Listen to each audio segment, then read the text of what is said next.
So we hope the brother gets well. Hope the brother get the help that he need. But you need friends like that, that you could call and, just unfortunate that he tried to do something like that. But like you always say, man, somebody's always out there. So if you know anybody that's going through something, make sure you reach out to them. Yes, Everybody please. needs somebody sometime. So Tim Dog, man, so hope the brother gets well. Matt Professor, what about you? Oh, I ain't do nothing today. I'm still recuperating from my vacation. Shit. Vacationing is hard. He said you need a vacation from a vacation. Yeah. Man, it's sad for me because I'll live out of my suitcase for like the next month and a half until I need shit out of there. Oh, Lord. Until I need everything out of there, everything stays in there. Everything stays in there, man. Pharaoh, man, your camera went out. That's why we took you off stage. But yeah, I understand that, man. Your body used to being on vacation, not being in your house, doing what you usually do someplace else. But you get so relaxed. And then you come back home, man, you be like, I don't feel like unpacking that goddamn suitcase. Right. It's going to, like I said, man, I'll live in there until I need everything out of there. Yeah. He said till next laundry day. Right. Laundry day, my ass, man. Look, I went in there when we went to Utah in May. I went in there and saw shit that had been in there since September last year. God damn. Oh, my goodness. Laundry, my ass. I guess you say you didn't need it, so fuck it. Right. I don't need it. Fuck it. Yeah, I got you. You don't need it till you need it. That's right. What about you, Pharaoh, man? How was your day? Hold on, man. Trying to catch my breath from these stairs. Man, I done left like 3 things downstairs. I'm like, I don't know. My mom said, man, you got a lot of stairs. I never really thought about it until You never pay no attention to your ass got to run up and down. Shoot, man. Oh man. Well, Not bad. tired. It was good. It was okay. That's why I count every one of the 21 steps to get from my first floor to my second floor. Yeah. I mean, Yeah, mine's something like that too. Mom was like, I think you got like 8 extra steps. So I was like, I didn't know there was like a commonality in the stairs. I didn't know that. I got you, man. Nah, but everything's good. I'm doing some self-reflection myself, trying to get my daughter this car. I got you.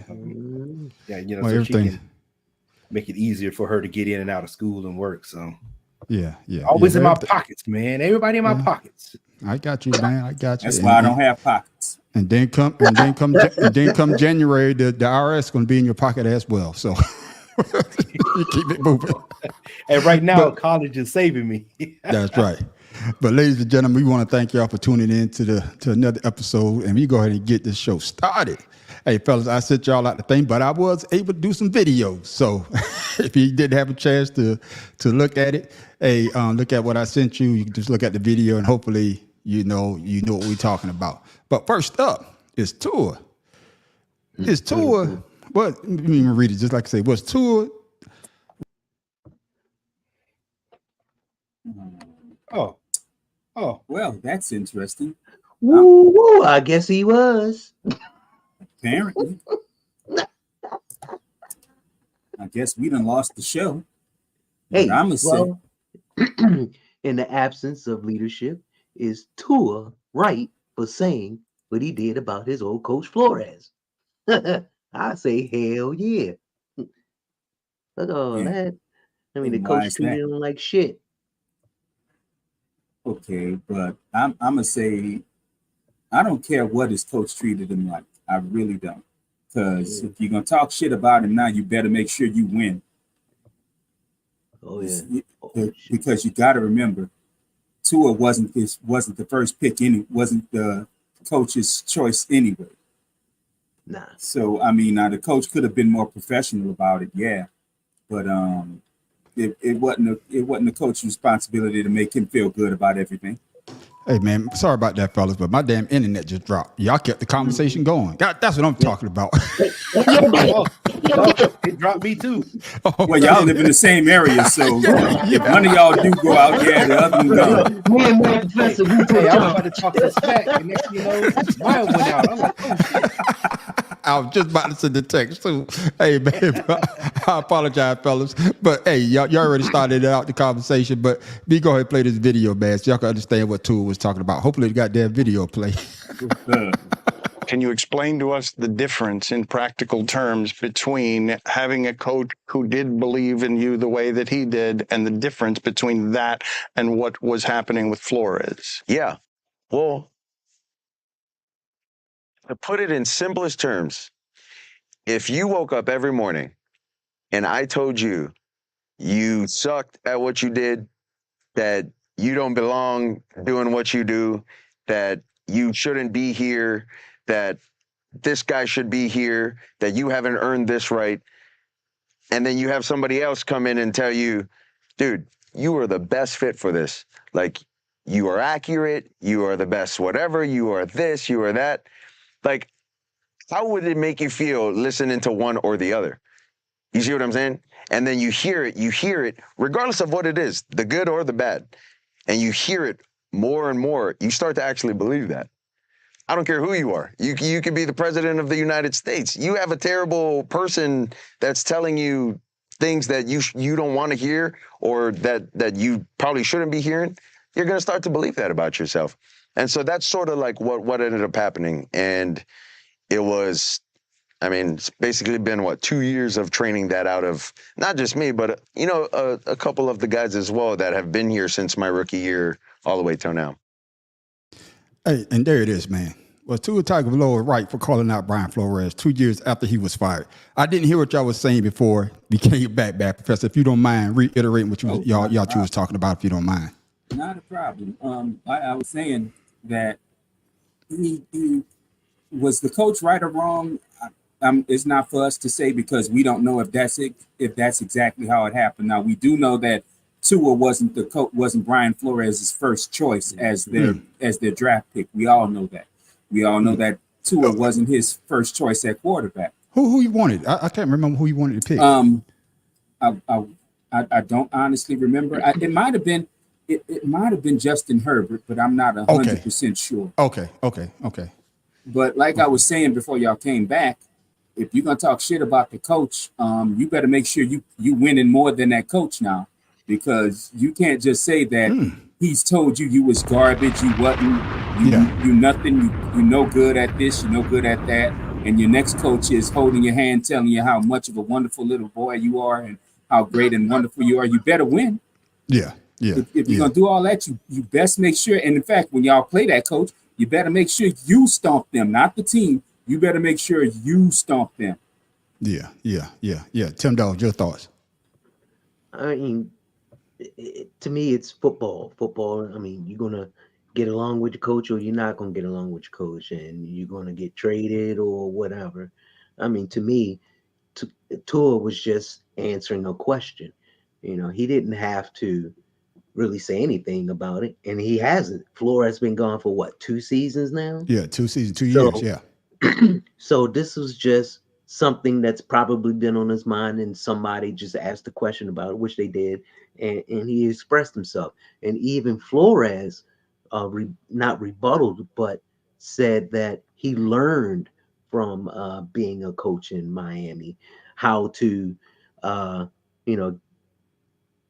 teach and coach players without all of the negativity and the aggression that he had. And a lot of people said that style of coaching is fading away. Yeah. Well, it's a 2-part question for you, Pharaoh. First, we're going to listen to Flores, his response to what Tua said. I'm happy, genuinely happy, genuinely happy for the success that Tua's had. And I really wish him nothing but the best. Look, I've done a lot of reflecting on the situation, communication. I think there's things that I could do better, for sure. And I've grown in that way. And I've tried to apply the things that I could do better and the things that I've learned, over the last, 2-3 years. The words you used were terrible person. I'm just curious how that hit you. Look, I'm human. So, that hit me in a way that, I wouldn't say it was, positive for me. But at the same time, I've got to use that and say, hey, how can I grow from that? How can I be better? And that's really that's really where I'm at from that standpoint. Do I feel like, that's me? No. But, how can I grow from that situation and create a world where that's not, the case that anyone says that about Brian Flores? All right, two-part question here for you, Pharaoh. Yeah, if you had to wait till to get to the video, you jumping goddamn too soon. Oh, I'm sorry, man. I got that ESPN going on. Yeah, I got you. Yeah, but two-part question. The first part, I want you to answer about, was it right for Tua to say what he said 2 years later? Then I want you to talk about how Brian Flores handled the situation. Pharaoh. I would say that, sure, that's fine for Tua to say what he wants. I mean, the guy is gone. He has to, with the success that he has to prove himself, that he's not who that person was, that Brian Flores actually was, if that's what he was saying to him. When Tua got drafted, we was all kind of like, I doubted him. I mean, I'll be honest, I doubted him because, we I didn't see nothing him at Alabama to where I would want to run a franchise with them, But left-handed quarterback is usually Tyreek Hill. Yeah, being that left-handed quarterback. Oh, it was like two people. It was Jalen Hurts and then him, right? And I think different style kind of confused Georgia that game. So whatever that being said, I just think it's fine. He can say whatever he wants, But Brian Flores, he didn't deny it. Well, he didn't deny it, but he didn't deny it because why? And he doesn't have to. Right, and that's why I'm saying he didn't deny it because why? But see, like I said, that's my whole issue with it. I mean, whether or not it's true, like Tim Dog said, it's football. There's just some things that stay in the locker room. Yeah. Right. And if you feel you was being treated if you feel you're being treated unfairly, that's one thing, and you can say that without elaborating and saying, "Oh, he told me I was a garbage person and this and that." Because again, like I said, Brian Flores not denying it doesn't make it true on Tua's part. Tua could be just saying what he felt at the time. Yeah, my issue with that's what I'm saying. With that being said, Tua says you're going to call somebody out. There's no excuses for you from here on out. Right, you got to perform. You got to perform. So, that being said, with Brian Flores, not to cut you off, with Brian Flores, I don't have to apologize for what I did because at the time we were all learning. We're all trying to figure this game out. We're all trying to do, so if you want to sit here and call names and stuff, what about you? You the one getting the concussions. Right. Yeah. Right. You know what I'm saying? Run. If you supposed to be a running quarterback, run.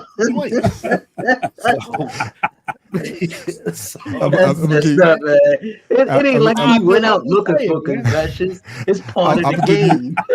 I'm gonna give you my take, man. You should call the offensive line or some type of audible to bring some added, some defense. I mean, not defense, but protection. So yeah. You see what Underwood put? A tosser leader is a tosser leader through, man. Okay, I hear that. But I'm gonna tell you my issue with what Tua did, man. 2 years later, just like the math professor said, there was another way you could say about it. He could have said, "Man, I'm not worried about what happened 2 years ago. I'm on the big and better things. We're winning now." They didn't have Tyreek Hill, so of course you didn't look the way that you look now that you have Tyreek Hill, and Tyreek Hill just changed the whole offense for the Dolphins. What I really didn't like when he said that he's a bad person, so that gonna probably hinder Flores getting another coaching job because now you got that stigma out there. I'm just saying, now you got that stigma out there that people, when they don't want to give him a job, he don't get a job, they're going to say, "Oh man, he's a bad person," or "He's going to tear down our $100 million quarterback" or whatnot. See, we could say no, but that could be in the back of an owner's mind. No, I doubt that because he went to the Steelers. Tom Coleman saved him. Went to the Steelers. Now he's with Minnesota. But that's not what I'm saying. But no, what I'm saying is, what I'm saying, but that wasn't out there though. Tua didn't say that. But now that it's out there, and Tua even say some of the other players, they had expressed that as well. See, that when he got the job, Tua wasn't saying anything. But now that it comes out, that's what I'm saying. Yeah, but it wasn't like Tua's intention to, harm the coach. And if that was the case, he would have said something while the coach was there or as soon as the coach left. He didn't. I mean, it's 2 seasons later. A reporter asked him about the situation, and he just responded. Like if he really hated the coach or didn't like him, he would have spoke up a lot sooner. But once again, he kept it classy, kept his tact until, now. Why now? Nah, kept it classy, kept his tact. Nah, I don't think so. He wanted to keep it classy. He couldn't say nothing. Say nothing. Exactly. Oh, no. I'm saying for 2 years he did. And then for 2 years he was quiet. He should have still been quiet. Right. The thing is, why he said, I don't know. I said that. But the thing is, if he really didn't like the coach or despised him, he would have said something earlier, not 2 years later. So this is just something that was on his mind about how he felt back then. No, he should have got it off his chest 2 years ago. Now that the man is gone, now that you winning with Tyreek Hill, you think you hot shit now. Just like everybody said on this panel. Now you got to go out there and prove yourself. Now, what's going to be the excuse now? What's going to be the excuse now? Oh, I'm still feeling the effect of Brian Flores. And that's the thing about it is the last 2 years, they start off the Miami Dolphins start off hot as hell. In fact, in my fantasy team, I know I draft them, and I know to get rid of them by week 12 and 13 because they're gonna start falling down every damn time. That's not a lie. That's not a lie. I know my brother-in-law, he's a diehard Dolphins fan. So Big Timmy, hey, what's wrong? What's up with your boy, man? You know what I'm saying? But hey, I like the way that Brian Flores handled that situation. He didn't throw him under the bus. He wished him good luck. Hey, he glad that he's succeeding. But hey, lick your wounds and go about your business. And one thing I want y'all to get your thoughts on that. What Mad Professor said, and Tim Dawg said it as well. You got a hard-nosed coach, but now everybody is soft. Now I got the coach that's gonna stroke my ego a little bit. So do y'all have an issue with the hardcore coach, or some players do need a foot in their ass? Pharaoh, you first. Right. Last season with Washington Commanders, when they complained about Eric Bieniemy. Right. They complained the whole doggone training camp because damn, of that sure did. Yeah. They went out there, they started off hot, and by week 6, they was getting rid of people. So right, we didn't get to 12, man. We got week 6. We have to, yeah. It's like they didn't understand the system, they didn't understand the discipline it took to run that system. And furthermore, I believe they had to run people for the system. So okay. And then you had Ron Rivera couldn't call. Like, you're a defensive coach. You're a defensive-minded player. You're defensive, whatever. They was getting ran them up on that field defensively. So they couldn't stop a run if they had them on treadmill. So basically, you saying that the hard-nosed coach, that way of coaching is gone. Now you need to have coaches. I'm saying men that's supposed to go out there and perform. How did Junior say? I said I practice during the week so I can I get paid to practice, and I play Sunday for fun. They don't see that. They don't see that. Everything's about the money now. I call them a bunch of what's his name? What's the basketball player? Gilbert Arenas of football. Right? They don't worry about no championship. They just want to get paid. That's messed up. Your thoughts on that, Bad Professor? My thing is, look, the way it used. I don't know if players nowadays want to coach the way it used to be. Yeah. Because back in the day, it was always the hard coach that got results. They were the ones winning titles. They were the ones doing this and that. And nowadays, you have players saying, "Oh man, he's a player's coach. That means he's too soft. That means that he may never win." And they may, don't get me wrong, they may play hard for that coach, but they may never win. I mean, look, take a young coach now, Sean McVay. He's known for running his players into the ground if necessary, but they win. Yeah. They win. And they're consistent winners, except for last year when everything went wrong for him. But I mean, look at Sean Payton, another one who runs his players into the ground, but he's been successful.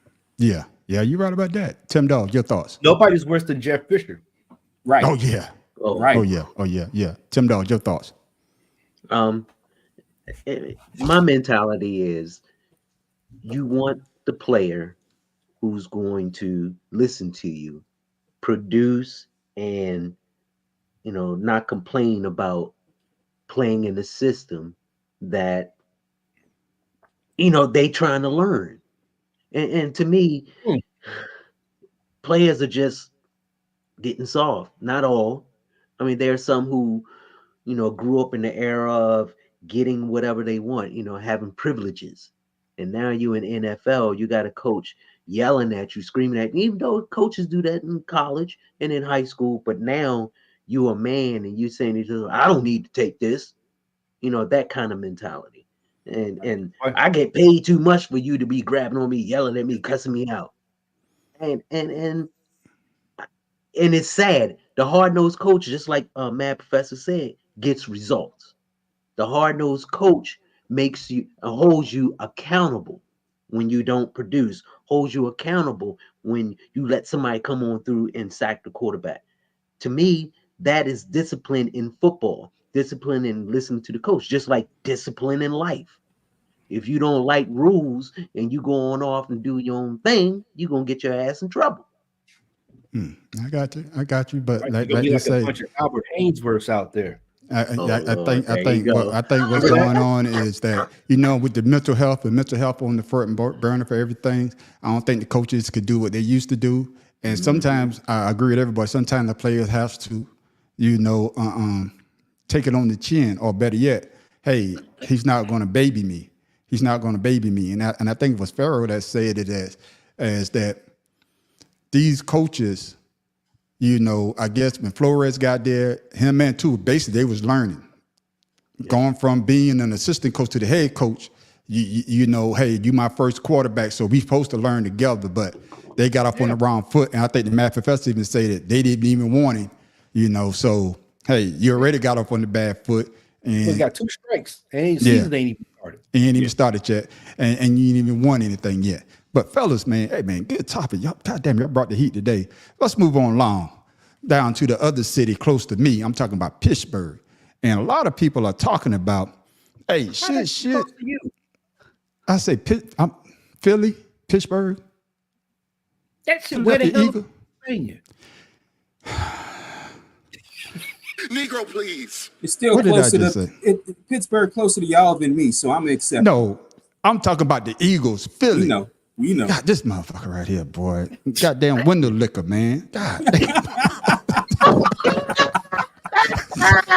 Hey, this is guy. That's why he put on the quarterback helmet with the bar in front, so he don't touch it Green anymore. Bay was right next to California, so I don't want to hear shit about it. That's all right, then. Fuck it. But hey, let's talk about this, man. I heard this on ESPN, and I want to see what y'all take is on what they talk about Russell Wilson and Justin Fields. You tell me who's the better guy. I mean, I would still say, look, from an upside perspective, I think Justin gives Arthur more of what he can work with, and I think he's going to get better. I think this offense is tailor-made for him. So, in the end, I think they'll land on him. But this will be interesting all the way down the road. Like T, from an executive standpoint, when you're looking at both of these men in such different places in their career, who should you want to win the starting job? Justin Fields, RC, he's 10 years younger. So again, and both guys don't have a contract for next year. So if the four of us were running the Pittsburgh Steelers, I agree with what Lewis said, unless it was discernibly different where Russell Wilson was better, we want Justin Fields to win the job and we want to extend him so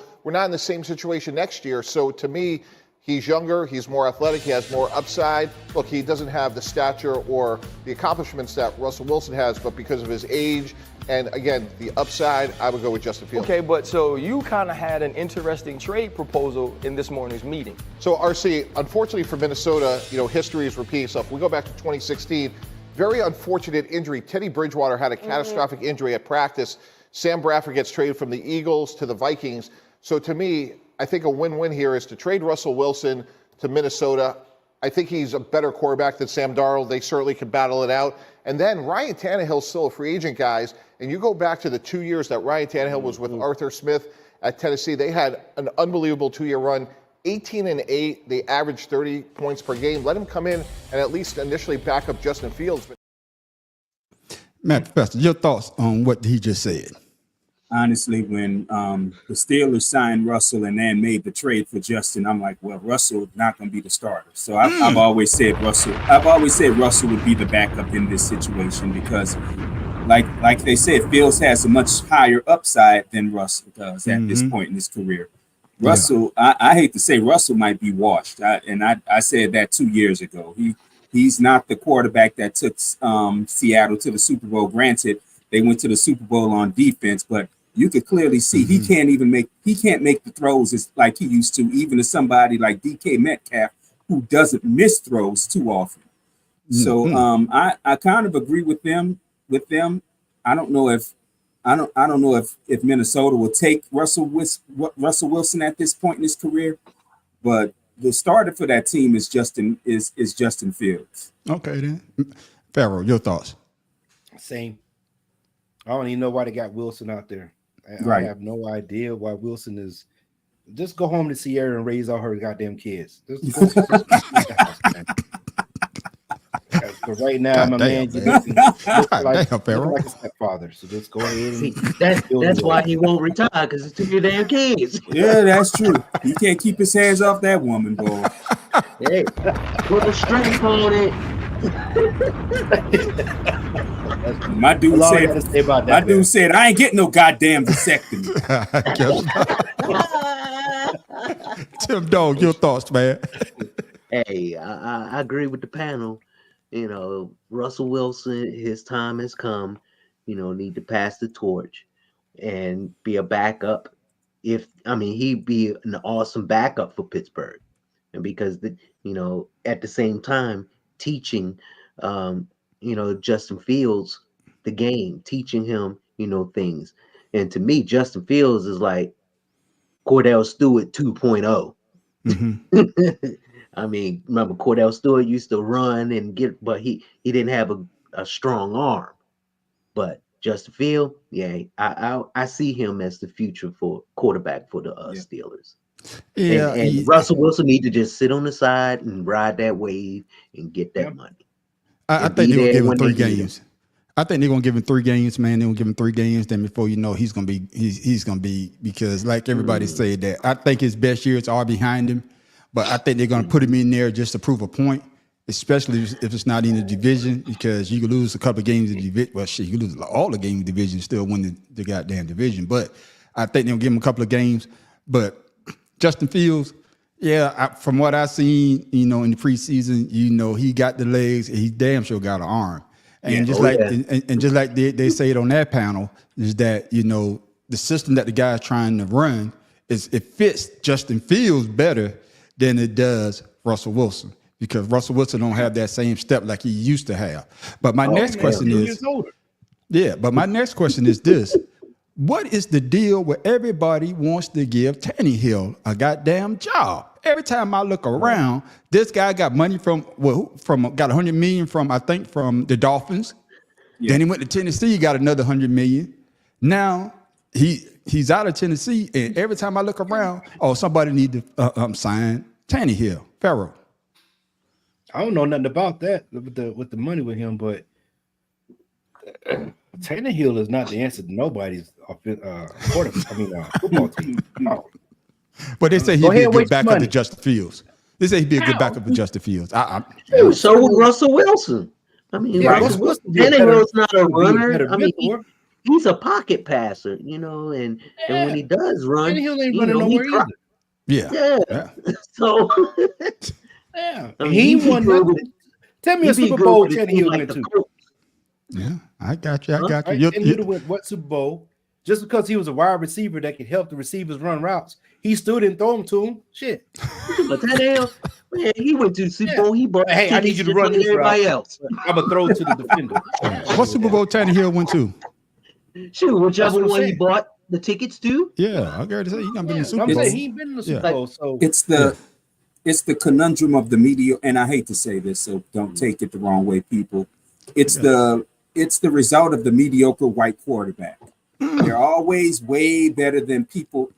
People always think they're way better than they were because of what's around him. I mean, look, Ryan Tannehill, he was decent in Miami his first go round, and he was decent in Tennessee. But Tennessee had also just drafted Derrick Henry. That's right.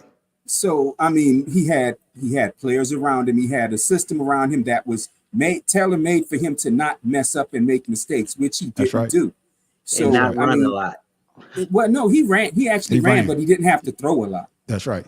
So and his security blanket was Derrick Henry. Well, in Miami, he had Raheem Mostert, if I remember right. But that might number 31. That running back, 31. Yeah, so he's always had a pretty decent running game, but to help his ass out, even if they didn't have like super great wide receivers, but he wasn't asked to put the ball down the field. He was a 5-yard, 10-yard chucker and let the receivers do what they can do.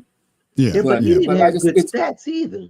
No, and that's what I'm saying. He didn't make big mistakes, but his stats were mediocre at best. And it's made a Pro Bowl one time. Yeah, and I'm trying to think of there was another quarterback that did the same thing.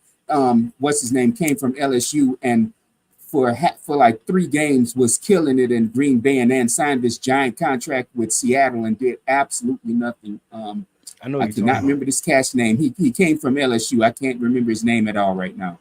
But it's the same. It's the same thing. And in fact, look at a Saints backup quarterback that was behind Drew Brees. What's this kid's name that went to the Chiefs as a backup? He spent his entire career as a backup. Yeah. Chase Young, not Chase Young. Chase Daniels. Chase Daniels. Yeah. He's been starting quarterback for the Texans. Yeah, he's been in the league 15 years as a goddamn backup. Yeah. But again, it's your boy's a backup. He had a job. He had a job. Yeah, it's the uplifting of the mediocre white quarterback. As long as they don't make mistakes, they'll stay in the league forever. Yeah, and I agree with you on that. But like I say, everybody keep Who uplifting backed up Foles? Who? Remember the guy that was for the Eagles, the redhead dude, the ginger dude. That was Nick Foles. Yeah, Nick Foles. Yeah, Nick Foles was the backup. Yeah. No, I mean he was the backup, but the starting quarterback was what's oh man, goddamn. I knew you talking about. He got hurt from Montana State. Washington picked him up. Yeah. He went to and he done bounced around the league a long time too. Yeah, he would have won MVP that year too if he ain't got hurt though. God damn it, boy. You can tell once you leave the Eagles, man, we forget about you. It's gonna come to me though. I told you, nobody remembers the first. They don't remember second place. You're great. Yeah. You remember Donovan McNabb though, don't you? Hell yeah. You know that, man. Come on now. I mean, shit. Look at Gardner Minshew. Oh yeah. I mean, come on now. Yeah. He does not belong in this league anymore, but they gonna keep his ass around. Yeah. With that mustache. But let's keep this show rolling, man. Hey, man, you know, we got to talk about the Cowboys. Your boy Jerry Jones had something to say about the CeeDee Lamb contract. Do y'all think that they're close to getting this shit signed? Or Carson Wentz? Thank you, Mr. Yeah, Carson Wentz. Oh, man, there we go. Damn, I forgot about Carson Wentz. Oh, there go Sellers. What's up, Sellers? Oh, Sellers, my boy. All right. You about to talk about your sorry team. You came on at the right goddamn time. At the right time.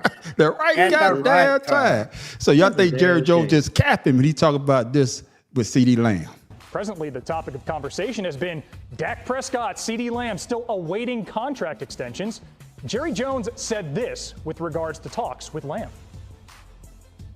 We're in good shape there, and we are having our promising talks. Say, well, why you keep talking? Won't you do something? Again, as in anything, it takes both of you there at the same time. But I believe it's got the proper amount of everything, emphasis, importance for everybody involved here, and we'll see how it goes. Not to put words in your mouth, but you're optimistic something will be done? Well, I think I am, and when I say that doesn't sound too promising. The facts are that I believe we'll come together. I don't want to speak for him. That's what I'm trying not to do. But we wouldn't have offered him what we've offered him if he didn't want him to be here. And I know before we get you in here, Tim Dog, they offered him $33 million a year. But I think he want either 30 or 33, but he want that top dog money. And I think the top receiver is a man out of LSU, right? I think he's making $35 million. Yeah, And Chase. I thought it was Chase. No, Yeah. Justin Jefferson has the biggest contract. Right Yeah, now. 35 million. Yeah, $35 million. Yeah, So- Chase wants it. Yeah, Yeah. Chase wants it, but Yeah. Justin has it right now. Yeah. So your thoughts on what Jerry Jones? Jerry Jones capping, like the young people say. I'm gonna use capping now. I sound out as hell saying that. That's why I don't use that. That's why I don't use young people language. I feel stupid. So yeah, I felt stupid saying it too. So, Jerry Jones, man, you think that him and CeeDee Lamb they're gonna come together and give CeeDee Lamb that money, or Jerry Jones just talking out the side of his mouth like he usually do? Tim Dog. I think Jerry just talking out the side of his mouth because CeeDee Lamb, he's not worth the money. Jerry know he's not worth that money. He hasn't proven himself to be worth that money. And Jerry, being the businessman that he is, he's not going to take a chance like that on someone like CeeDee Lamb, who's only had one great year out of 4. So, I mean, he cries when he doesn't get the ball. He thinks that he deserves the ball all the time. He thinks he's the world's greatest, but once again, he hasn't proven himself to me. Okay. And I'm like Jerry Jones, I'm not going to pay you all this money, and you've only been with me for 4 years and you've only had one good year where, you get better every year. Yeah, but you still haven't proven yourself. I got you, Tim Dog. Farrell, your thoughts? First of all, Cowboy fans, I'm gonna apologize for what I'm about to say because go ahead and say it. But first of all, I wouldn't pay Dak a damn thing. Damn, Farrell. And because he hasn't proven anything. And I damn sure wouldn't pay CeeDee Lamb anything because who's gonna throw CeeDee Lamb the damn ball? So you had your opportunity to go to the Super Bowl, you blew it. Michael Parsons didn't show up in 2 of the games. He blew it. And I think I posted something earlier where you guys are already eliminated. So, hot damn. There it is. There it is. Okay. Tell us how you really feel. Man, Professor, man, your thoughts, man. Your thoughts I don't know how I'm gonna follow that shit. You say I agree. That's like Barack trying to follow Michelle last night. God damn. Yeah. Woo, I know he felt God damn. Yeah. But I'm gonna tell you this: the one thing I don't like about today's NFL players, and it is the money. But I remember back in the day, even after free agency began, you played out your contract and you shut the hell up about it. So I mean, they're coming in playing playing on rookie deals that players 10 years ago didn't see for a career. So I don't want to hear this bullshit about I deserve this, I want that. Dude, you're set to make $18 million, and you're sitting out, you're holding out for more because you want a long-term deal. My dude, other than your mama talking shit about Dak Prescott, there's nothing interesting about CeeDee Lamb. He's not that good of a receiver at all. He was barely passable at Oklahoma. Granted, he was the best thing on the team, short of my man that's in Philadelphia right now. But Jalen Hurts, he was the best thing about the Oklahoma team that got their asses stomped by LSU in the semifinals in the playoffs. Yeah, I mean, my beat 'em? dude, huh? Didn't Texas beat him that year too? Yeah, Texas stomped him. And he always had the dropsies a lot, that part. That part. I'm gonna say this, man. I got to speak up for. Hold on, man. I got to speak up for CeeDee Lamb, man. I got to speak up for CeeDee Lamb, man. I got to speak up for CeeDee Lamb, man. CeeDee Lamb is the number one receiver on the Dallas Cowboys. No, CeeDee Lamb is the number one receiver on the Dallas Cowboys, and he should get the ball. He's the number on that team. He's the number one receiver. He's the number one receiver. Who? That's fine. But again, that's fine. Yeah, but what I'm saying is he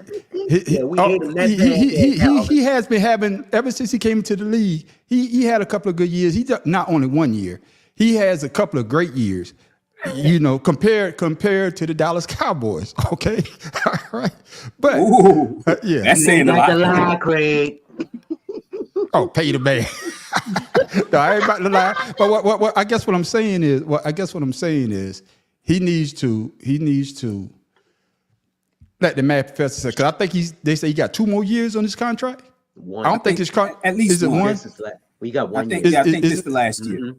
Okay, This is last yeah. year. Play through the contract, then let's see. But if they don't pay him, and he plays, let's say if he comes back and play through the season, Jerry Jones will have to come out the ass next year or whoever, because the pay gonna go up. So you better, if you could pay him now, because who did that? I think Cincinnati did that to Bavor, didn't it? Didn't they wrap him up for a couple more years? Yeah. You see what I'm saying? Oh, let's get him at the cheap now because they know that the price is going to keep going up. Go ahead. But again, they got to the Super Bowl. What did CD Lamb earn? What did CD Lamb done to earn anything? And the thing is, in fact, I'm sorry. Why aren't you in? I mean, $18 million. Come on now. More than 75% of Americans will never ever see that in their life. Yeah, I probably got you. larger than 75%. And be greedy because you want a bigger house or you want the biggest chain instead of being there with your team, learning the system. Damn, you stereotyped like a joker, didn't you? I'm just saying. No, but think about this. His paycheck on Monday is $1 million. Right. And he ain't showing up from training camp. Think about that. You got $1 million paycheck on Monday, and you dropped 6 passes the game before. Right. Right. And you want another? You want a what? Get out of here. So y'all say pay the man. I'm trying to remember what did he do in the playoffs last year? Drop the ball. Right. No, that one game. That one game. Yeah, that one game. He got mad because Dak wasn't throwing him the ball. No, that one game. One of them game. One of the game he showed his ass off. One of them playoff games he showed his ass off. That was the first game. Yeah, he showed his ass off. When they needed to get to the NFC title game, what did he do? Nothing. Well, the year before in the NFC title game, he did nothing. Everybody looked good against Washington that year. Y'all already know, man. Everybody know that the Cowboys are the Cowboys. Come on now, they pick you up just to let you down. Y'all know how it goes. Well, that's most Texas coming teams. From a Philly fan. Yeah. NFC East. I'm ashamed of you. No. That's coming from the man on the street. The man on the street. Even if I wasn't a Cowboys fan, even if I didn't like the Cowboys, I still talk shit about them. Because they're sorry. I can't stand the ass. Can't stand the star. Can't stand the field. Can't stand the word called cowboy. I don't give a damn. Need to be called cowgirls because the way they be prancing around on that goddamn field. Jerry Jones, you know what you're doing. Keep not paying your people. Hey, let's go all season, man. Well, see, that's Michael Parsons next. Michael Parsons next. Michael Parsons next. Well, this dude talking about he want to be in the Olympics, bruh. Stay on the football field.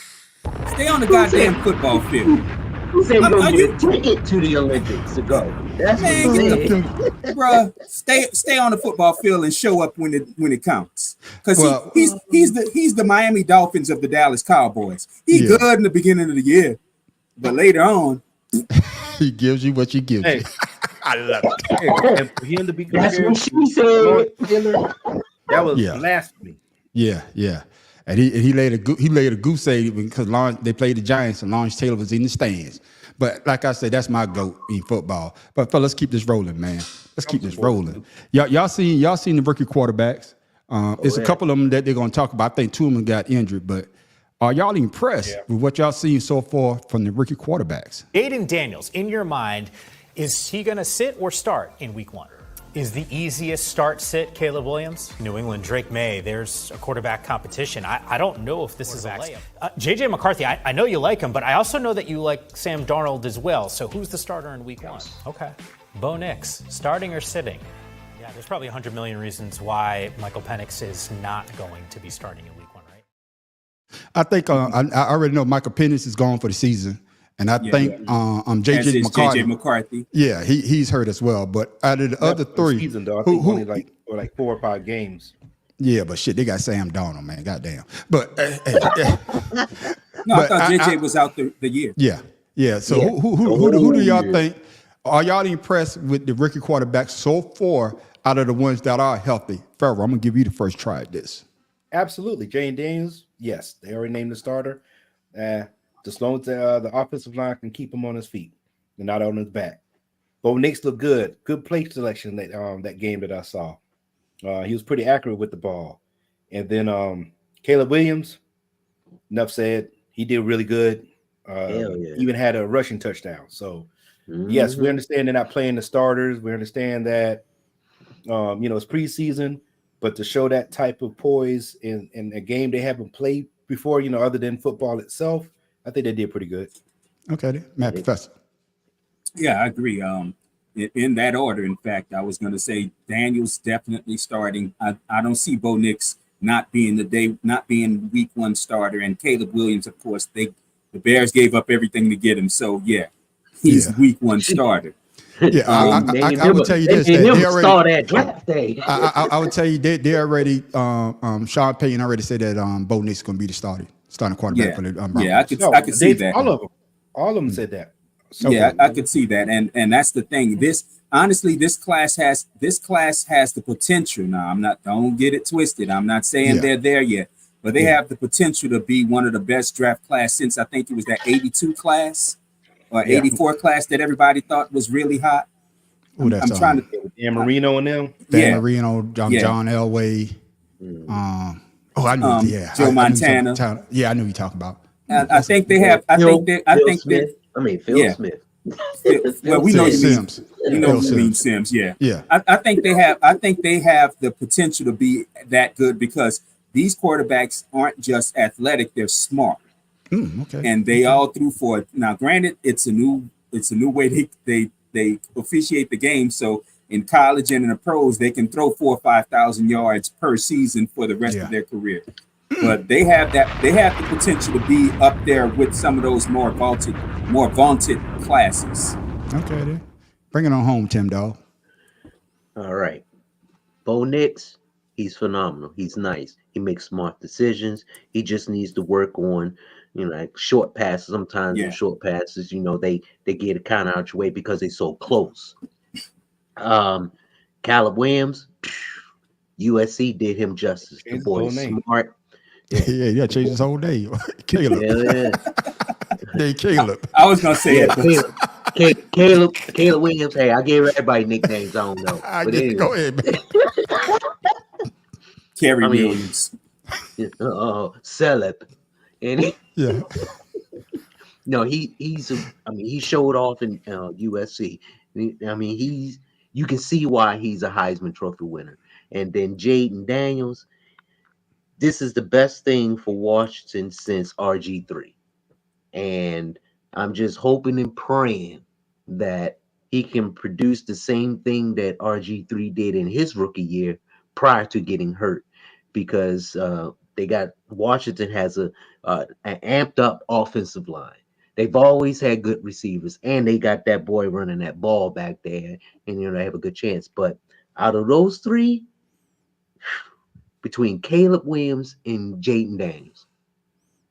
Yeah, and I'm impressed as well. I'd say one of them gonna win Rookie of the Year. Yeah, I'm impressed with what I've seen as well, especially with Caleb. The way that one play that he made, but my man was out of bounds. Man, that was a goddamn dot. He threw that ball. Yeah, that was a dot. Even though my man was out of bounds, it was a great play. And then when I saw Jaden Daniels play, I was like, oh, this boy might be a problem in the East. You know what I'm saying? But run. I didn't see Bo Nix play yet. Lamar Jackson. Yeah, I didn't see Bo Nix play, but what I'm saying, for what I've seen so far out of those two quarterbacks, I think they got something phenomenal. I think every team that got a quarterback, hopefully they got somebody that could take them into the future and probably hopefully to the Super Bowl. You know what I'm saying? But like we always say, it depends on your offensive line though. If they can't block for him, just like my man down with the Panthers. What's my man with the Panthers? That offensive line was so garbage. I know. Bryce Young. Bryce Alabama Young. dude. Yeah, Bryce Young, man. Yeah. We seen I want to say a great college. He do what he do though. Yeah, a great college quarterback. They're great in college because they got that big offensive line, especially at Alabama. Yeah. Go to the pros, and then you don't have no offensive line. Now that quarterback is running for their goddamn life. And but Derek Carr. No, David Carr. David Carr when he was both of them. Mhm. Both of them. Both brothers. Both brothers. David and Derek. Yeah. On the difference is one of them got 2 Super Bowls for being a backup to Eli Manning. So, Right. so, It is. you got after, something after he got his ass beat for 10 years, yeah. Yeah. I ain't gonna lie. I like David Carr coming out of Fresno. This one out. I like watching him. So basically, y'all say that was his surface pay for getting his ass whipped. That's I right, think he pretty was. much. I mean, I think shit. I think he was the most sacked quarterback. Yeah, at rookie least 2 quarterback. years, I think. yeah. I think he still hold a record on in that category. I could be wrong, but that's a bad record. that's a bad. That's but to me, David getting the 2 Super Bowls is just Yeah. like when the Saints won with Mark Brunell as a backup. Because I Yeah. always liked Brunell, and Mark Brunell, yeah. I thought that he didn't get a fair shake in Jacksonville. Jacksonville. Yeah. But man, fellas, I man, agree great. because when Washington got him, he did really good, and they did not utilize him the way they should have. Right, because they was playoff potential when Brunell was there. Yeah. But fellas, man, another good man. Y'all boys, I'm dropping another bomb for y'all fellas. Y'all bringing your A game tonight. Oh my goodness. Let's go ahead and keep this rolling on, man. Y'all seen it. The new NFL kickoff rule. Sure. Hey, we not seen it for the last 3 weeks, fellas. You know, when we come back after the video, are you still with it, or are you want us to go back to our old ways of the kickoff? The kicker will still kick off from his own 35, but his teammates will now line up on the opponent's 40, which is 25 yards ahead of where they lined up in past years. And they cannot move downfield until the ball is either touched by the opponent or hits the ground. The receiving team must line up at least 9 players between the 30 and 35-yard line in what's being called the setup zone. And they're allowed a maximum of 2 players inside the landing zone, which is between the goal line and the 20. If a kickoff hits short of the landing zone, the receiving team automatically starts at their own 40-yard line. If it lands inside the landing zone and goes through the end zone, the drive starts at the 20. Any kick that is downed in or lands in the end zone and goes through results in a touchback to the 30-yard line. If a kickoff goes out of bounds, the receiving team takes possession on its 40-yard line. Finally, onside kicks are only permitted in the fourth quarter. Tim Dawes, your thoughts? Hey, has your view changed, or are you ready to go back to the old ways? No, I still like it because I was watching the Kansas City game, and their special teams allowed one of their kick returners touchdown. Then the other one got to like the 40, 45-yard line. So to me, I mean, it doesn't matter. I can see where they're trying to make it safer. But to me, this way is a whole lot easier to get a touchdown. All you got to do is block the man in front of you or do whatever it takes to get that gap for the returner to get through. Because once you get through that gap of the first defenders, you're gone. You're gone. Yeah. That's it. Yeah. Okay. What you think, Pharaoh? I like that. What do you think, Pharaoh? He don't like change, like he don't like mustard. Yeah, I'm not sold on. First of all, why the 35? Put it on the 30. You're professionals. Put it on the 30 like it used to be. I'll just put it in damn 20. Shit. No. Still, I mean, but even back before all this rule change, they kicked from the 30. They moved it to the 35 so they can get the touchbacks. You know? Yeah. So yeah. I don't know. I'm just not sold on it yet. I got to see it more. I got to see what the pros and cons are. For 2 weeks right now, I really don't know yet. Okay, then. Matt Professor. I still hate it. It's still the stupidest shit. I knew you was going to say that. I mean, it's still the dumbest shit in the world to me. I hate it. That's why you saved it for last. I gotta tell this team that in the fourth quarter that I'm gonna kick an onside kick when it's fairly obvious there's a minute left, I'm down by 3 and I need the goddamn ball. So yes, I'm gonna do a goddamn onside kick. It's the stupidest thing in the world. I mean, it still pisses me off that they have kickoff specialists nowadays, where it used to be the guy who kicked the field goals also kicked off the ball. I mean, can you imagine players like Gary Anderson, Morton Anderson trying to do this bullshit now?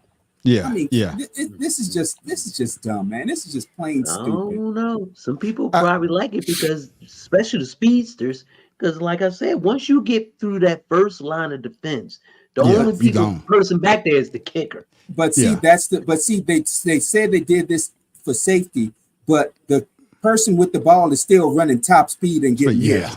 So I mean, they're the person that they're worried about saving injuries from, and they're still going to be the one to get the most injuries. Yeah. So I mean, it's stupid, man. It's just dumb. I still ain't. Like I say, man, it's gonna take me a while to get used to it because I'm used to seeing because college is not doing it, right? College is not.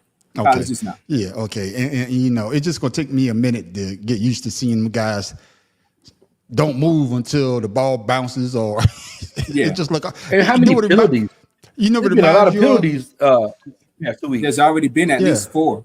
You know, reminds me of you remember we used to have the little football, the little electronic football. You line your mans up, and then you turn the vibration on. The man, I'm gonna tell you, your man ran the wrong way, and I'm gonna come off as super old school on this, but I still hate the new overtime rules. I prefer, and I know everybody should have a chance to get the ball. Fuck that. Stop them from scoring, and you get the ball and score. Yeah, I hate this new shit. I really got you. But hey, man, like I said, it's gonna grow. It's gonna grow on us. It's gonna grow on us, man. But I agree with what Tim Dog said because if that returner get that hole. Especially if you got somebody with the speed, they're gone. If the returner could always get a hold, I mean, it don't change. It doesn't change the fundamentals of the game. The speedster that can get to the hole, if the speedster can get to an open hole, he always had a 90% chance of scoring. So this don't change nothing. I mean, imagine Devin Hester with this. I mean, come on. But that's exactly my point. He scored a whole bunch of touchdowns anyway. So why the rule change? They say safety, but once again, now everyone's 20 yards apart from each other, and they're still hitting though. Yeah, they're still hitting. But I agree with you, man. I agree. Not with as much force. Yeah, I agree with the math professor. I'm not really a fan, and I also agree with Pharaoh. I got to see some more until my Eagles get 7 running back. Then I love it. We start running back, then I love it. You know what I'm saying? Great rule change. Yeah, great rule change. Yeah, my team running back is a great rule change. But fellas, I got one last topic before we go to our Weird Sports of the Week segment. Hey, I don't know if y'all saw this, man. I forgot to write the question down, but that's you know, did they do this man wrong, man, by firing him on his day off? ESPN fires Robert Griffin III and Sam Ponder in stunning NFL shakeup. ESPN made a series of stunning personnel decisions on Thursday. RG3 and Sam Ponder have been let go by the network, The Athletic's Andrew Marchand first reported. RG3 had been demoted from his analyst role on Monday Night Football this season after the network hired retired Eagles center Jason Kelce. He'd also been working as a color commentator for college football before the surprise move. And when it comes to Sam Ponder, she's been at ESPN for a long, long time. RG3 had only been there for a couple years before this. But Sam Ponder had been at ESPN since 2011 and had served as the host of Sunday NFL Countdown since 2017. And specifically with the Sam Ponder decision, a lot of people are left questioning, the host of Sunday NFL Countdown and one of the only people at ESPN, at least the only woman that people can look at from people that actually speak on a regular basis, the only woman who hadn't been fired yet for speaking out against men in women's sports. ESPN's Sam Ponder sides with Riley Gaines in opposition to transgender athletes in women's sports. Your thoughts, Matt Professor? They wrong for firing my man on the day off. Then you could talk about the female Ponder as well if you want to. I honestly, she's part of the reason I didn't even watch ESPN Sunday morning NFL Countdown because some of her takes were just mid. As far as RG3, and this is probably going to be really unpopular on this board, I didn't like him either. I thought a lot of his insights were. My grandsons had better insights a lot of times, and his color commentary, especially when watching the HBCU games. You could tell he obviously didn't know what was going on most of the time. Okay. So I mean, I wasn't surprised. Not at all. Then. All right, Tim Dog. Hey, they got the right to fire and hire whoever they want, but they're going to fire RG3 but keep Alex Smith. I'm like, who's been there longer? But then again, Mad Professor, I have to agree, RG3 was, I don't know, kind of fake when it came to him analyzing the game. Not saying that that's his intention. It's just the way it came apart. Yeah, and you see, I mean, his analyzing of the game is analyzing. His analytics of the game are really nice. You know, when he's talking about this and that and the other. But when it comes down to describing everything else outside of the game or personnel and stuff like that, he tried to be funny when he's not. He tries to be, you know, something that he's not, instead of him just being himself. And I think ESPN saw that as, you know, maybe he's trying too hard. Maybe they do a survey and people say, who do you like? Who do you not like? You know, stuff like that. So, and old girl, and Ponder, that right there could be potentially a lawsuit, because the reasoning for them firing her was because of money. That's the reason that they gave. But we all know that, you know, she was a person who spoke on transgender rights, and she was a transgender activist. And a lot of people, especially no, she wasn't an activist. She wasn't an activist. She was against. She was against. Excuse me. I digress. Right. Again, not act, but that right there just shows ESPN on their political side to me. Yeah. Well, that's I guess you could say that they're for me, the RG3 thing, man. The fighting man on his day off, though, and he even, you know, I didn't have a chance to pull up what he put on social media. He laughed about it. He was like, "Man, how y'all gonna fire me on my day off?" Yeah, but you got another job too.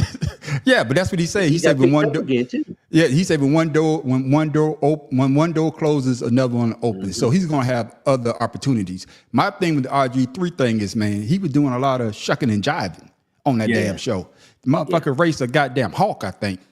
You saw that when he raced the hawk? Yeah, last year. You see what I'm saying? So you're doing a bunch of shucking and jiving, and they still fired your ass. So back to what you say, Tim Dog, be yourself. Stop teasing and shucking and jiving, and just be yourself. Pharaoh, you still not connected. Your thing still show you not connected, man. But all I'm gonna say is, but my thing is with the lady, he took too many lunch breaks. But with the lady, she's been there since 2011. She put the work in, and you're gonna fire. Of course, they're gonna cover their ass and say that this is a money issue. But then you bring in Kelsey in, and probably giving him the same amount of money that you was paying both of those. Or probably more. I'm just saying though, it just doesn't look good. And then, like I said before, he said, you know, all that shucking and jiving that he did, and to get fired on your day off, it's a bad look on ESPN's part. It's a bad look on ESPN's part, but at least RG3 is taking it on the chin and be like, hey man, okay, that's what y'all want to do. I just go someplace else. Pharaoh, your thoughts? Learning experience. Well, one thing I don't have to see Robert Griffin's braids anymore. It's about time that shit go. All right, go ahead and just start off with that. That's why he let that go. Jealous. And then jealous. No, man, you know what? RG3 was subpar. You know, he was okay at certain things, but his take on the game, like I said, it's like he didn't really give anything extra. He didn't say anything. Dan Orlovsky gives a better game call, and he went 0-16. And he stepped out the back of the end zone. Yeah, he stepped out the back of the end zone on the 0-16 team. So, you know, so not to compare the guys, but still, like, you know, give me something extra, you know.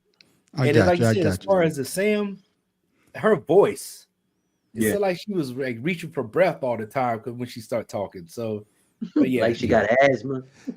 You know, I hate to say, I hate to say it, man, but you know, Boomer probably the best You know, and what's my man used to play for the Denver Broncos?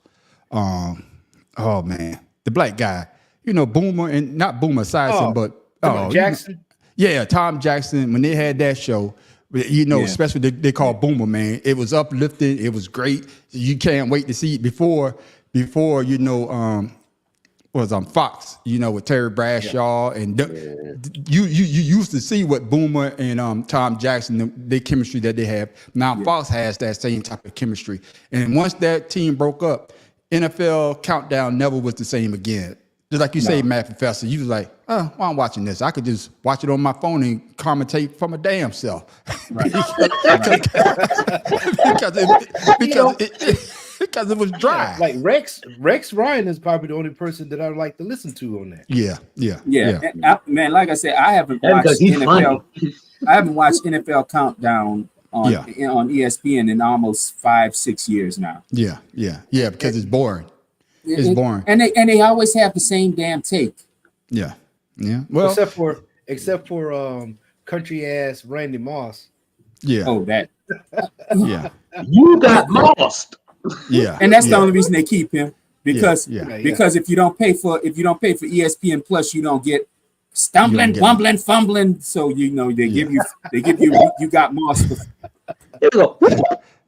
Well, ladies and gentlemen, hey, thank you for that take, fellas, man. But it's now time for Weird Sports of the Week. Now, we done brought you what? Hobby Horse? What else we brought you? Netball. We brought you Beer Mile. The Beer Mile, yeah. What's the one with the ping-pong soccer? Yeah. Techball. And the foot wrestling. And foot wrestling last was foot wrestling. Damn, I missed foot wrestling. Foot wrestling. Oh man, foot wrestling. Yeah, I'm gonna have to find next week's show, man. Last week's show. God damn it. So, fellas, it's time for the Better Than Sex Sports Podcast. Weird Sport of the Week.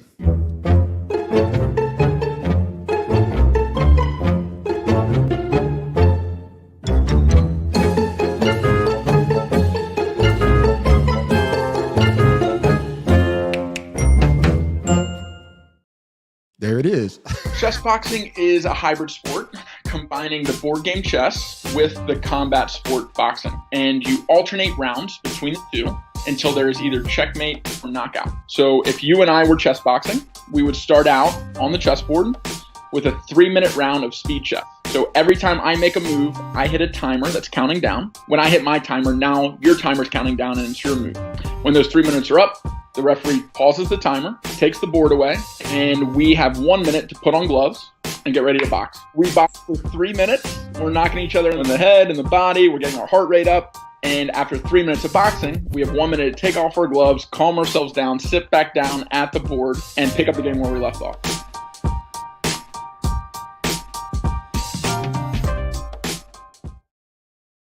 And there you have it, the Weird Sport of the Week, chess boxing. I'm gonna get the Bad Professor the first go. I know he played chess. Takes on this. I got two takes on this. I'll get Bad Professor. I want you to get in here. Yeah, I've been Professor. playing chess for a long goddamn time. And granted, some people I play against, I want to bust their ass. Trust me. Especially when they take it too goddamn long. Hey, here's your opportunity. There it is. But this, and what's funny is I knew this was coming because I saw an article about this like 4 weeks ago. I'm like, we got to talk about this stupid shit. And yes, it's stupid shit. I don't care what you try to do. This is just like on Big Bang Theory when they were playing laser chess, where they have to try to not get hit by a laser while playing chess to eat their lunch. This is something else that's just as stupid. I'm sorry. Boxing and chess, because my thing is I'm gonna be mad as hell if we start the boxing and then after that we take off everything and sit back down and somebody done fucked up the board. Some them putting the board back in the ring, they done messed up the pieces. And I know damn well my king not in no goddamn vulnerable position, but somebody just placed it in a vulnerable position. And now I'm about to be checkmated when I'm busting their ass in the boxing. They probably took pictures of it and make sure they put everything back together. But it's still stupid. It's still stupid. I got you. Go ahead, Pharaoh. Get it off the chest. You want to talk about it. I'm gonna tell you before you say this, I'm gonna tell you what's fucked up about it. Now you say that you want us to talk about this. I had just did the video on chess boxing Then Pharaoh sent me a text. Say, hey man, this weird sports of the night. It was the same shit that I just did, chess boxing. I bullshit you not. But go ahead, Pharaoh. He called me, hey man, what you saying? I was like, hey man, chess boxing. He's like, no, I just did a video. I thought, shit, you know? Great mind think alike. That's right. But see, you're not looking at this in a positive fashion. You're not looking at positive. Listen, this is a game. This new weird game. The nerds actually have to learn how to fight. They never knew how to fight before. So now they have to get in shape and they can fight. And all the dumb jocks got to get smart enough to play chess. There's twofold here. No, there's a reason that these two groups are kept apart. Okay? We don't want nerds breeding. We don't want the wrong nerd breeding, just like we don't want the dumb jock breeding. Okay? They need to be kept separate. Okay? Man, you got my ribs hurting. Shit. Get it in, Tim, dog. Hey, Tim looks like he's stupid. Now, let me ask y'all this. One of the nerds that can't fight? Let me ask y'all this. What would y'all rather watch? Chess boxing or hobby horse championships? What's next? I'd rather chess boxing. I'm watching chess boxing. Cause at least I see a fight. Hey. I want to watch hobby horse. Shit. Okay. Let me watch some toe wrestling. You put me in a conundrum. Man, come both of them. This game was prevented by somebody going to have high. Oh my goodness, man. They were drunk and one to find One at a time. I'm sorry, man. I didn't know he was talking. Yeah, I tell you, man. But hey, man, but these are weird sports, man. Hey, man, if you can't do one thing, try something else. Because, man, the sports that we're giving you, man, if you got a hobby horse, hey, you can be a hobby horse champion. Hey, if you know how to box, you know how to play chess, hey, you could be a chess boxing champion. You got some strong toes. Yeah, you got strong toes. You could be in the goddamn. Hey, there's always, and that's what we give you on the Better Than Sex Sports Podcast. We give you options. We give you options to go out there and try to be the athlete that you always wanted to be. What's next? Tongue wrestling? I do that every night. Yeah. Well, maybe not every night, but I do it enough. I got you. Now, ladies and gentlemen, it's that time of the show for Pharaoh Trivia Question of the Week.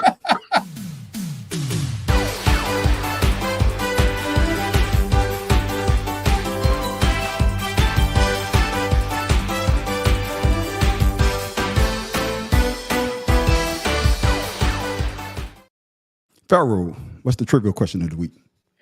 All right, so today's trivia question dealing with Super Bowls, NFL. So it's been 58 Super Bowls, right? All right. All right, so here's the question. Which quarterback has thrown the most interceptions in a Super Bowl? John Elway. You talking all 58 of them? It's been 58 Super Bowls. 58 Super Bowls.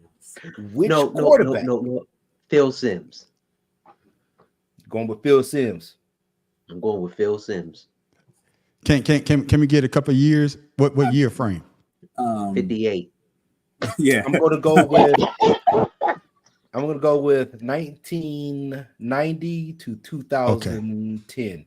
Okay. All right. See, I was gonna agree with Tim Dog and say Phil Simms. I said Neil O'Donnell. No. Oh yeah, Neil O'Donnell, because man, he made my man.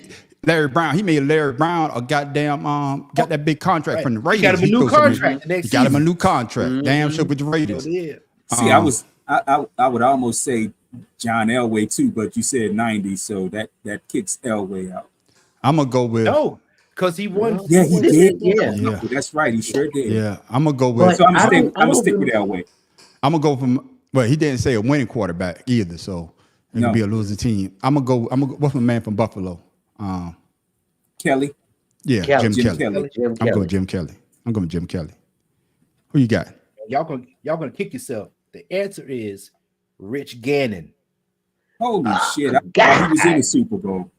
That's right. I You forgot. don't remember that? I forgot all about him. Oh, against Tampa Bay. Yeah, against Tampa yeah. Bay. God damn it. I forgot that dude was in a Five damn Super Bowl. God damn. 5 interceptions that game. Man, how many did Neil O'Donnell through though? 3. God damn. And all of them went to the I same swear it was more than motherfucker. 3. I swear it was more than 3. More than 3, yeah. Hey, and Larry Brown thank him for that too. Larry Brown was That's just what waiting. happens when you play the coach that built your team, and then that coach And there you goes and go. accepts Yeah. and inherits a good team. Yeah, inherits a good team. And then I think that the Raiders I starting almost said guard or Russell something. Wilson. Then the Raiders starting guard had a mental break before the game, before the Super Bowl or something like that. Happened. Something happened with their offensive line. Yeah. I think yeah, but man, thank you for that, man. Oh my, I gotta put that in my memory bank. Yeah. I'm telling you that because I was like Neil O'Donnell. That was easy. Neil O'Donnell. I was like, "Beep, Neil I O'Donnell. forgot Rich Gannon actually got to a goddamn Super Bowl. Yeah, I remember that. You do not remember. And the that was the losing. next year because what's was the head coach that Neil year. Yeah. And they traded his ass to the Bucks. That they traded Chucky. What's my man name? Chucky. They call No, him they didn't Chucky. trade him. No, That's they it. didn't trade him. He left. No, they traded Yeah, him. he left. Google Oh, that. he was a coach. Google that. But they have traded coaches before. Google They might Google have. that. I'm telling you right now. Google it quick. Like they traded him to the Bucks. I'm telling you, they traded him to If the I only Bucks. can remember his goddamn name. Yeah, Chucky. Well, I just know the mother called it Chucky. I'm saying I can't remember his name anymore. Oh, Yeah. John Then he Gruden. went back. John Gruden. Then he went. Gruden, Yeah. Then he went back to the Raiders and they fired his ass. Now he's soon. Well, that's because the league. emails with the Washington guy. Yeah. But thank you for that. But thank you for that trivia question of the week. And like I say, ladies and gentlemen, you never know what you're going to get. Hey, we give you he all was traded types of. he was traded to Tampa Bay in 2002. Damn. Yeah, he was traded in 2002. Thank you. I didn't even know he was traded, man. Because his contract demand at the time, the coach's contracts was part of the salary cap. That's right. Thank you. Hey, that's added information. Pat myself on the back. Man, Hurt my damn arm. you earn that when you earn that. No. Did I hurt my arm? Pat myself. Oh, on the goddamn. back. It's not your cigar holding on. You'll He be gonna all call right. out of work tomorrow. Yeah, it's not my cigar head, so it's all You good. better get some icy hot. I do. Yeah. But I do have one more. I got Gotcha. one bonus question because I thought this was very interesting. What's that? And this is going to be from 1965 to 1985. Okay. Tim Dog, you should know that one. You were 15 at the time. Oh, shit. Man, fuck you. Oh God. Which quarterback has thrown the fewest yards in a Super Bowl win? Oh boy, from the Jets. Joe Montana. Joe Namath. Joe Theismann. Joe Namath. Yeah, I name said it. Name it. Joe Namath. No. I'm going Joe Namath. Joe Namath.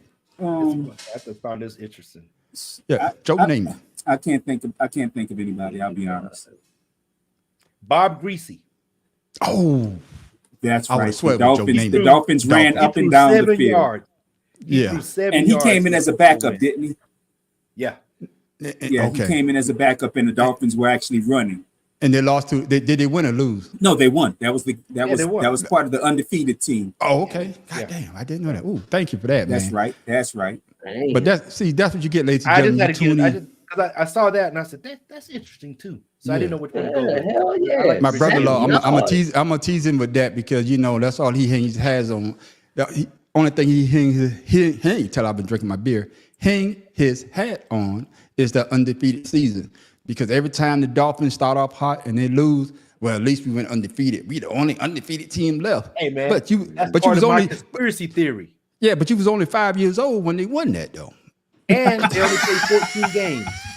Hey, they only played 14 games that year too. And in fact, if I remember right, the team they played to get to the Super Bowl had a losing record. Yeah. If I remember right, they played 2 teams in the playoffs with losing records. But I think the team that they beat was the Cowboys though. That's all that matters. Yeah. Yeah, that's all that matters. Who beat How them they beat next the year Cowboys? though? Huh? The Cowboys beat them, I think. I don't know, but like I said, as long as the Cowboys don't win, I don't give a damn. Washington, For all you beat the Cowboys Knicks. fans out there, y'all are sorry. I don't want y'all to win shit. I want CeeDee Lamb to hold out the whole goddamn season. I want Dak Prescott not to get a contract as well. I Last don't time want the the Cowboys won the Super Bowl, I only had one kid. Hey, that's what I'm saying. I want the damn field that they play on. I want that shit to turn from blue or green. I want that bitch to be goddamn bright ass orange so we don't have to look at that bitch. I want the goddamn thing in the goddamn ceiling closed forever. Hey, this is a picture of a super blue moon that happens once every 20-something years, like the Cowgirls going to the Super Bowl every 20-something years. But like I say, ladies and gentlemen, we give you something to think about, something funny, or you never know what you're going to get on our show. But now it's time to close it on out. So, Tim Dog, what you got for the people before we go? I just had a recent experience with a friend, and we've always said this on the show. You know, look out for your fellow neighbors, your fellow friends, those you know who have mental issues, especially those with PTSD. And just sometimes you may not think about it, but when you know something's out of the ordinary, you know, say something. Don't just say it in your mind. Say something to that person, please. And all I'm saying is just be compassionate, be empathetic to those who can't think for themselves, make their own decisions. I got that. Matt, Professor, what you got for the people before we go? Oh, I just have a quote from the French author Alexandre Dumas. For those of you who don't know, he was black. He actually wrote the Three Musketeers and the Count of Monte Cristo. Yeah. Yep. He says, I prefer rogues to imbeciles because sometimes the rogues will take a rest. God damn. On the dead end. Gotcha. Johnny Jones. Pharaoh King, what you got for the people before we go, man? Man, you know, this is not from anybody. But this quote. Well, I mean, nobody. I'm gonna say it's not from anybody. It's not from like a published Artist unknown. Yeah. So this one individual said a mistake repeated more than once is a choice, not a mistake. And I thought that was pretty cool because I was like, you know, we was talking about some things, and I was like, man, that makes a lot of sense. Like I call it a habit. Repeat the same mistake and then realize that you're making a choice when you keep doing the same thing. Yeah. I call it a habit. And as for me, making a habit of doing the same dumb shit. What I got for the people is fuck Jerry Jones. I want Jerry Jones not to pay these motherfuckers a goddamn dime. Jerry Jones, keep doing what you're doing. Hey, long as you the goddamn owner and the goddamn CEO, long as you the management, they would never win a Super Bowl. They would never go back. All they got to do is pull up that VCR, pull that VCR tape, pump it in, and they back in the Super Bowl because they would never win anything. I don't want them to win shit. That go for Sellers. Sellers, thank you for tuning in, though. I don't want your team to win shit. I don't want y'all to even. If I had a choice, I would get y'all out of the league. I'll put y'all in the goddamn CFL. At least y'all probably win. And that's from your man on the street. Tell us how you really feel. Oh my God. Hey, and Jerry Jones sound like instead of making a mistake, he keep making the same choice. Right. Oh my goodness. Tim Dog, now, that's a damn shame. Now I just noticed that there were now I can't get Facebook is fucking up. I can't get your comments. I got you. I tell you. Tim Dog done stepped out and left the moon. So Cowboys fans, the blue moon that y'all see right there, that's your Super Bowl right there. So enjoy. So before we go, Pharaoh, shout out your socials so the people can follow you, man. Man, just the Pharaoh_71 Instagram. I've been getting some people hitting me up on that, and King Ryan on Facebook. So y'all know who I am. I got you, Matt Professor. You can find me, the madprofessor.1, the way you see it on the screen on Instagram and YouTube. I just posted a video today. I'll be posting another one tomorrow about the DNC. Okay, all right, Tim Dog. I laughed so hard, man. I had physical therapy today. My legs cramped up for me. I couldn't move. Somebody get him a nana. I'm telling you, boy, I need some potassium real bad. Shout out to Social Tip, dog. Hey, you can find me on Instagram. Man, that shit hurting too. Instagram, Father's Love 99. Man, I'm sick. Hey, but I'm getting better. I mean, I can sit here and squat down and get up on my own and, you know, pick something up off the floor and not fall over. So I'm doing good. I take this little muscle strain. You know, I'm gonna drink some water. I don't have bananas, but I will be drinking some water. All right, man. As soon as I finish with these green ones. Yeah, we glad we can entertain you, Tim Dog. But of course, you can find the man on the street at the Audacity Podcast on YouTube, also at Creative Canvas Expressions on YouTube. Then, of course, you know you can find us every Friday night, 8:00, or it goes down with 2 cigars and a blunt. And the party's not over. Oh, just stick around. Then you got what? Asked Out, where everybody get a chance to talk about what they want to talk about. And then, of course, you can find us at the Better Than Sex Sports Podcast. Goes down every Wednesday night at 7:00. So make sure you tell your friends that interested in sport or just like to have a good laugh or get some information or something that you'd even think about. Check us out every Wednesday night at 7:00. And with that, ladies and gentlemen, I am the man on the street. And this is Pharaoh King. Tim Dog from Be More Careful. That professor in the booth. And we see y'all Friday night at 8:00 for 2 cigars and a blunt. And we are out.